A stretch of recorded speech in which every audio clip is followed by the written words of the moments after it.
Arkansas's economy, after a record-setting revenue month, is Cassandra whispering. A troubled Arkansas capital city in conspicuous need of new additional capital, and its new mayor's agenda plainly problematic. If the way forward for Little Rock and all of Arkansas is high tech, are we aiming high enough and fast enough? But first, hundreds of millions of dollars involved, a huge portion of that state GDP. With torrential rains and tumult in the political arena, the Arkansas farmer in the spring of his discontent. Next on Arkansas Week.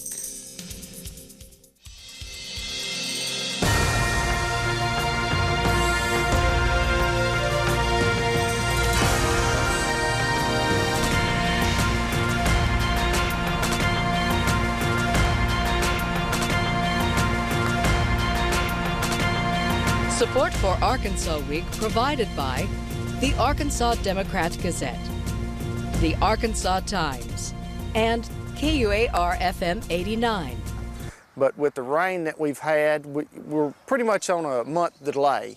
And some of that's from the rain, some of it's from the rough harvest of 2018 that left us so many ruts that we had to deal with. So that's added to some of the steps that we've had to take in our ground preparation and getting our crop in. You know, we're at a time that it's getting critical, you know, that crops need to be in the ground and growing so that we can get our maximum yields. Bo Mason of Monroe County. Good afternoon, everyone. Thanks very much for joining us. It's a difficult time for Arkansas's largest urban center. We'll get to that and some other of the week's news in our roundtable in just a moment. First, though, rural Arkansas. Farmers need rain, except when they don't, and labor seasonally, and they need customers always. Right now, they have too much water, and manpower and markets are in question. Joining us up top tonight, Randy Veach, president of the Arkansas Farm Bureau, and Dr. Mark Cochran, vice president of Agriculture of the UA's Cooperative Extension Service. Gentlemen, welcome back to both of you. Thanks very much for being with us. Let's start with the weather. It's mid-morning Friday. The forecast is rain, I think, for like 7 of the next 10 days. President Veach, how bad is the situation? Is it short of concern and short of crisis, but you define it? I guess the best way I could define it is we're in a slow disaster. This is a day-by-day thing, and we're losing yields day by day without having these crops in the field. We're actually about 50% of the 5-year average on acreage being planted in cotton and soybeans and rice. So we're way below where we should be at this time, and so thus every day that we delay, then those yields are going to drop. You know, we could have some help to pick it back up in the summer if, you know, we have a good summer, good growing season in the summer, but we are definitely way behind, and it's really critical on us. Is there any way the farmer can make up for lost time, say if we have a long dry spell, as you mentioned? Well, it's not going to. Is that feasible? Yeah, we're not going to get to the high expectations that we need. You look at the whole farm economy right now with the tariff wars and all that's going on, and guest worker situations and stuff like that. We need really high yields in production for our farmers and ranchers. Our livestock people are in the same position, and they've got pasture land that's rutted up and from last year's pasture land, and hay fields all the same, and the cattle are out there in the mud and trampling the grass all down in the mud. So it's affecting all of agriculture, and it's affecting the largest economy, our largest industry in our state, and it's going to affect the state's economy as well. Dr. Mark Cochran, any way to calculate at this early stage the dollar loss at stake here in terms of just bad weather? Yeah, we're still in a window here. Normally we would expect that our yields in rice would drop for plantings that occur after, say, the 20th, but particularly after the 1st of June. As Randy said, we're about half planted where we would normally be based on our 5-year averages. Corn starts to drop about the 1st of May. We had a very fragile economy coming into the beginning of this year, and we needed to have some real positive news about prices and yields, and unfortunately right out of the chute we're very concerned off of it. We may set a record this year with rice on prevented plantings that won't get in. So as we look meaning at what? Meaning that it's too wet within the planting season for you to get a crop in and still have a reasonable yield to come out of it. So, and that's often tied to the crop insurance programs that they have, and where they take an insurance payment rather than trying to grow the crop off of it. So it goes without saying, millions of dollars are at issue here or at stake here. Any way to calculate? It's huge. It's potential for huge dollars. But we still have some window to try to get the crop in, and then how we see off of it. So if you start looking just at, we're indicating that probably about 35% of the 3/4 of the corn crop that went in has to be replanted, and that's going to be about $100 to maybe $140 an acre that's coming off the top off of it. Yeah, Mr. President. Yeah, and you said it could be millions, it could be billions of dollars in lost revenue. With a B. Yeah, with a B. With a B. And we're seeing that all over. And like Dr. Cochran is saying, the longer it takes to get this done, and we're way behind not only as we talk about planting, but getting that ground even prepared so we can plant it. And we got acres and acres that have overflown with water. They're overflowed, and they're not going to be. And we got some acres over in my area along the Mississippi River that won't have a crop this year. All right. As noted to the audience earlier, we're taping our broadcast at mid-morning on Friday. As we speak, presumably, U.S. and Chinese trade negotiators are at it again. Weather is not the only one of your problems. Dr. Cochran, we'll start with you. Well, prices. What are the prospects here? China is a huge soybean market traditionally off of it, and so this is very much directed towards soybeans in the state of Arkansas, pork in the Midwestern states off of it. But if you look at prices, we opened at $8 beans today at the national markets, which is about $2.30 below where they were last year off of it. So that's a $300 or $400 million hit on our soybean prices right there off of it. About a 25% loss or in that neighborhood. Yeah. Roughly that. And then in addition to that, we're seeing a drop in the basis, which is the difference between the cash price that our farmers receive and the national prices. It's another 32 cents, which is getting close to another $100 million off of that. $100 million on the cost on the land preparation off of it. We're not sure where we're going to be with decreased yields and decreased plantings off of it. So as Randy says, it's starting to tick way up on things. Gentlemen, the President of the United States was quoted this morning, Friday morning, as saying he is in, quote, absolutely no rush to cut a deal with China. Yeah, that's a big issue for us. A third of the beans that are raised in Arkansas alone go to China. And if you take the whole United States, in the United States, 60% of the soybeans that are raised in the United States go to China. Now, we've not only lost those markets for right now, and that's why you see the prices dropping like they are in the markets and the basis going up, but we've not only lost those markets right now, and every day it's getting worse and worse and worse on us. Not only have we lost those markets, but we may not get some of those markets back. You know, those markets take years to build up, and you have to get a correlation there or a cooperation between the two where that these markets become your markets, and that's what we've done. Well, we're losing some of that now because they're going other places for their commodities that they need, and so we have to build those markets back once we get them back.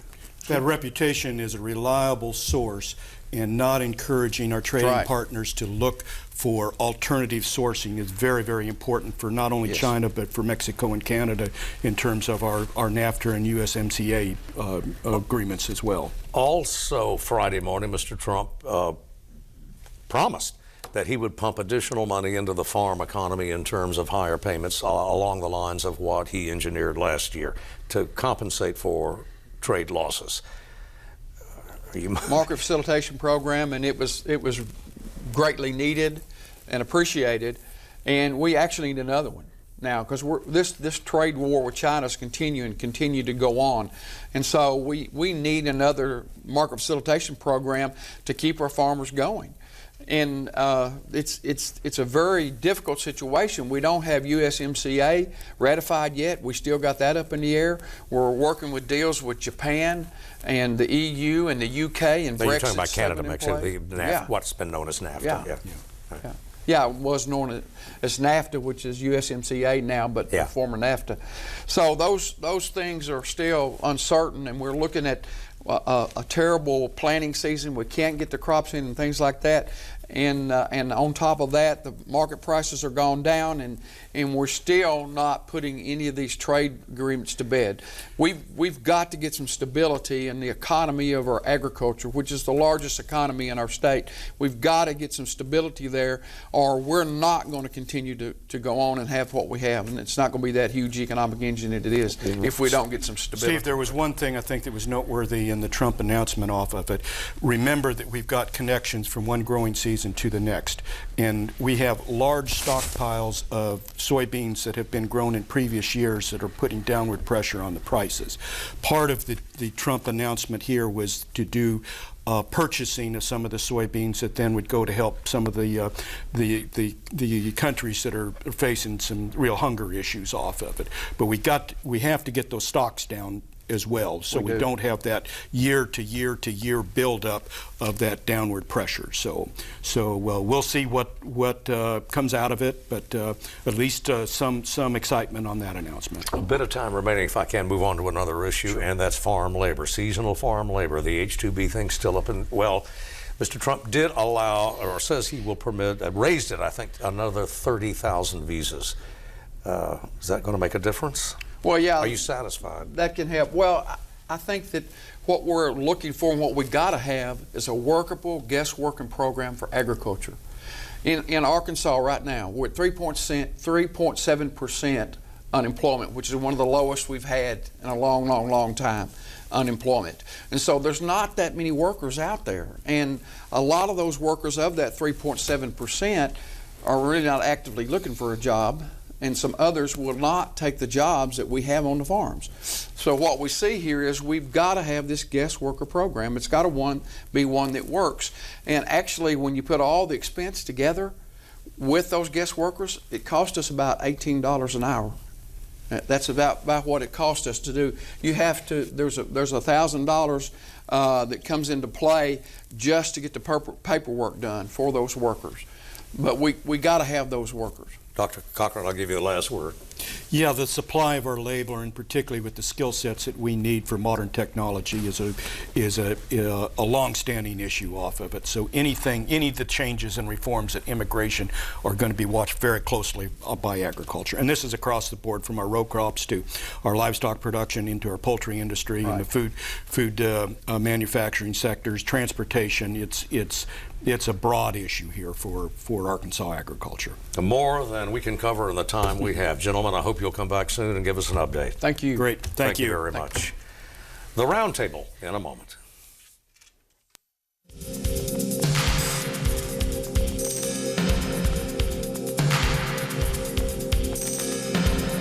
And we're back now with more on the broader Arkansas economy. And joining us, Sarah Kellogg, reporter at KUAR Public Radio Central Arkansas, Rebecca Hall, reporter for Arkansas Times, Wesley Brown from Talk Business and Politics.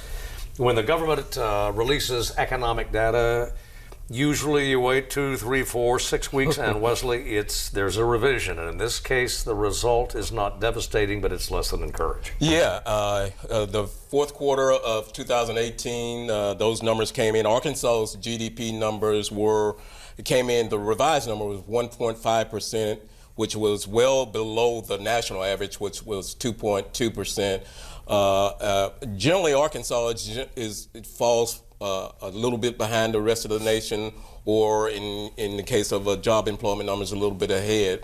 But this is, in the revisions, also showed that for the rest of 2018, all the numbers were down. So specifically in the second quarter of 2004, when we were 10th in the nation at 4.4%, it was revised down to almost, I think, just below 1%. So it was pretty devastating to see those numbers. For the full year, it was only 0.9% for the full year of Arkansas, which is well below the 2.9%, or as Donald Trump likes to say, the 3% that the nation grew in 2018. So what we're seeing is that Arkansas numbers are a little bit worse than we previously thought. The only other thing in those numbers were that early years, maybe 2017, 2016, those 2 years were actually a little bit better than previously thought. But still, Arkansas GDP over the last 5 years has really not gotten over 1.5% over those 5 years. So pretty lukewarm expansion for the state of Arkansas. And in the ag sector too showed. Yeah, and you know, since the Great Recession, Arkansas has in the nation's agriculture has seen a downturn, and Arkansas's was down in negative growth, in negative territory, which is no growth at all. The only thing that saved Arkansas was some of the federal income money that came in from the Trump administration because of the tariffs to say, hey, here's some money. Your crops are not going anywhere, so here's some money to cover that, kind of as insurance. Other aspects of the economy, save for farm, excepting farm, what happened? It just seems like Arkansas kind of hit a wall. Manufacturing, which we depend on quite a bit, was down in the neutral territory, pretty flat line. You also had technology was not, which has some of the higher paying jobs, didn't do as well. So pretty much for the state of Arkansas, pretty lukewarm. Nothing that really stands out on the growth side. You see some, as noted nationally, the healthcare continues to move. Utilities are still, but retail is pretty much almost in a downturn right now. So because of the internet, so Arkansas is below the nation. Rest of the nation is doing pretty well. You've seen in the first quarter of 2019, 3.2% growth. So it'll be interesting to see what Arkansas comes in when those numbers come. We just finished a legislative session with a tight as a tit budget. Yeah. Now. Pick it up from there. Yeah, well, you know, we got 2 months to go in the fiscal year, and we may see a little bit. The last revenue report came in that growth was pretty good in across the board, except in sales and use tax. But we may have a little bit of surplus to play with. Maybe that we'll see. We still got 2 months to go in the fiscal year, and anything can happen. So.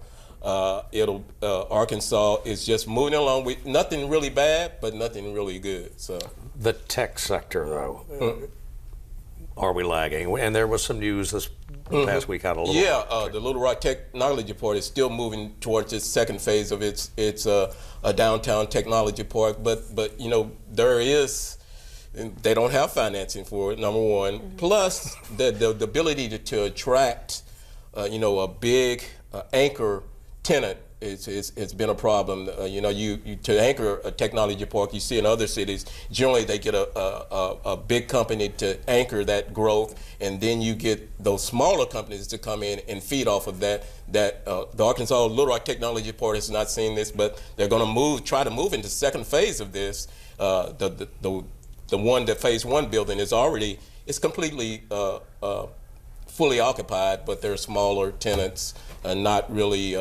You don't see any of those startups get out of the early stage of growth. Rebecca, Sarah, both of you deep diving this past week from a long time now into Little Rock City finance, and it ain't good.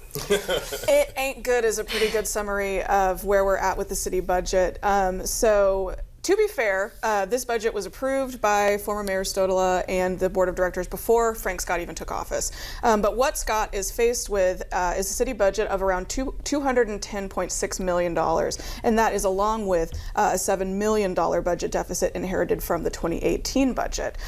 So on Tuesday night at this much anticipated board of directors meeting, at the end of what was already a lengthy 2-hour meeting, Scott began his presentation of his his proposed budget amendments. So City Finance Director Sarah Lenahan gave the presentation to the board, and what she presented was put together by Scott, City Manager Bruce Moore, and herself. And what was presented was two different options for the budget. So budget recommendation A and budget recommendation B. Budget recommendation A would adjust the general fund budget by about $5 million annually, or about 2.5%.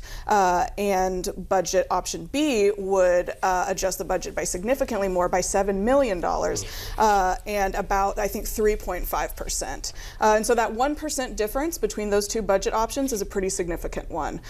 In the first budget recommendation, about 48 jobs would be cut, and 34 of those are currently filled. And within those cuts, we're seeing pretty significant cuts to the Parks Department, about a combined $1 million total in cuts to the Parks Department. And then in the second budget amendment, budget recommendation B, you would be cutting 80 jobs total. And also, again, much of those cuts are from the Parks Department. Sarah, is Arkansas's capital city broke?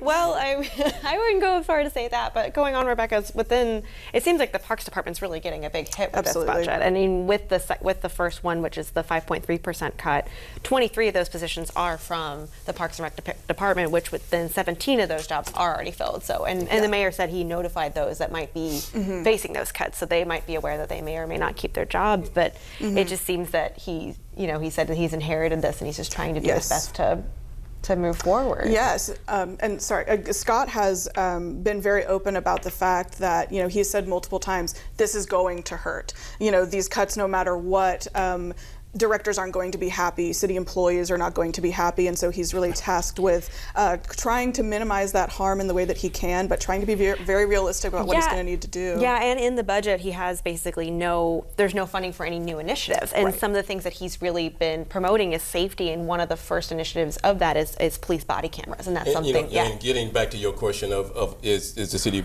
broke, if you look at the GDP numbers, there's Northwest Arkansas has strong growth. Northeast Arkansas has strong growth.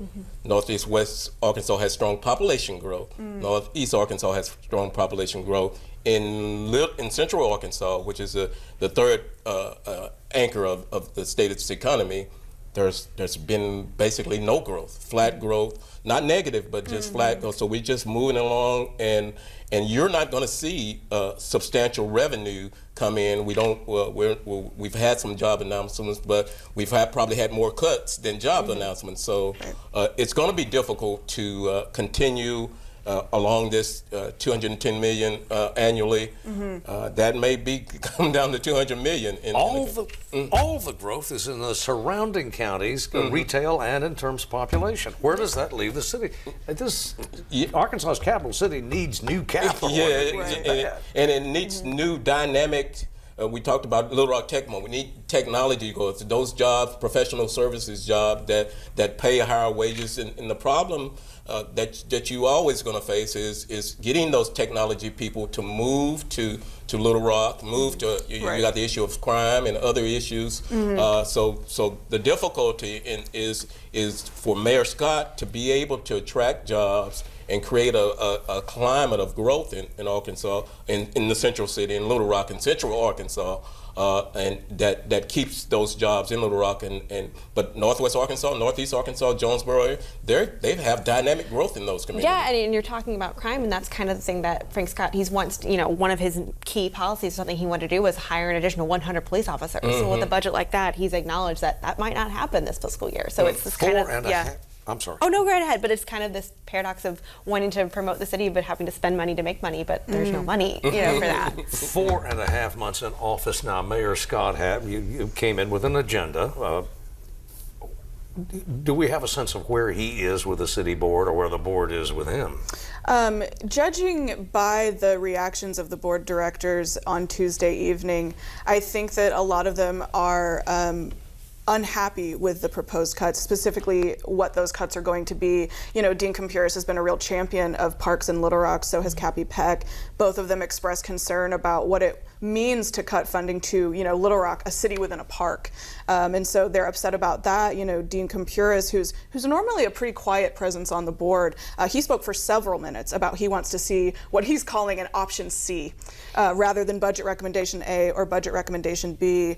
Director Joan Adcock, who is a force on the board, been there for almost 30 years, also spoke up a lot about those cuts to parks. They're proposing closing 2 golf courses, and Director Adcock was also inquiring about that. I would say that the only director that I've seen be very vocally in support of Scott is Director Irma Hendricks, who after the budget presentation was over, literally said, you're great. That is what she turned to Scott and said, we were, sorry to interrupt you, but, we were all under the impression, and Scott had told us initially, that when he came in office, there would have to be these cuts. And it's not to say that anything's set in stone yet either. Mm-hmm. Yeah, absolutely. So we're going to see some sausage made one way or the other in the next few months. Yes, 100%. Thanks to everybody for coming in. Thank you. Thanks for having us. As always, thanks to you for watching. See you next week.